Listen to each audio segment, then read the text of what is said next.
Anne Sivac, bonjour. Bonjour. Vous êtes présidente de la Conférence des grandes écoles qui rassemble à peu près 210 grandes écoles de management et d'ingénieurs françaises.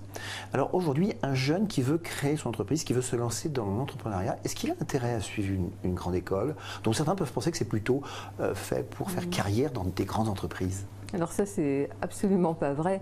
Les grandes écoles développent massivement les parcours de sensibilisation à l'entrepreneuriat. C'est vraiment une ligne de force dans les écoles.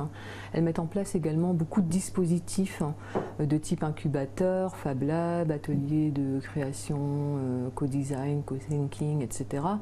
Pour favoriser l'esprit créatif et l'esprit entrepreneurial chez leurs étudiants. Et les chiffres sont là.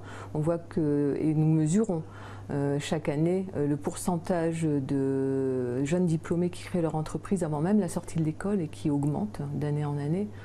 Nous mesurons aussi par exemple chaque année le nombre de jeunes créateurs d'entreprises qui sont présents au grand salon de Las Vegas, le salon mondial de l'innovation.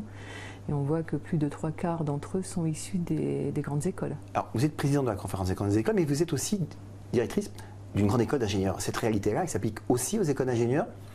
Absolument.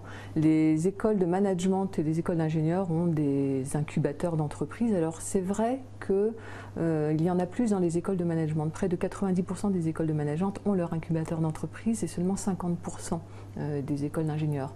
Donc il y a effectivement un esprit entrepreneurial surdéveloppé dans les écoles de management, mais tout l'enjeu est là, c'est-à-dire que de faire en sorte que cette appétence des jeunes pour l'entrepreneuriat se généralise, favoriser également l'hybridation entre les managers et les ingénieurs pour la création d'entreprises. Et vous sentez une appétence plus grande des jeunes qui rejoignent les grandes écoles justement pour l'entrepreneuriat? Oui, nous mesurons d'ailleurs l'appétence des jeunes à cet entrepreneuriat, leurs valeurs, leurs projets de vie. Nous produisons des enquêtes et des sondages sur cette question. Et nous voyons qu'il s'agit vraiment d'un mouvement vers lequel nous pousse la jeunesse.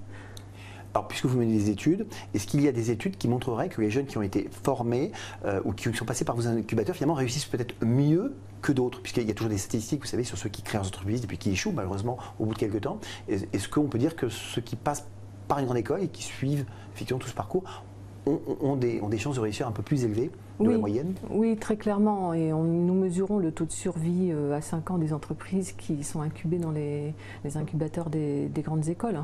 Oui, très clairement, leur donner les clés, les réseaux, les aider, les accompagner dans leurs projets est un facteur clé de réussite. Anne Sivac, merci. Merci.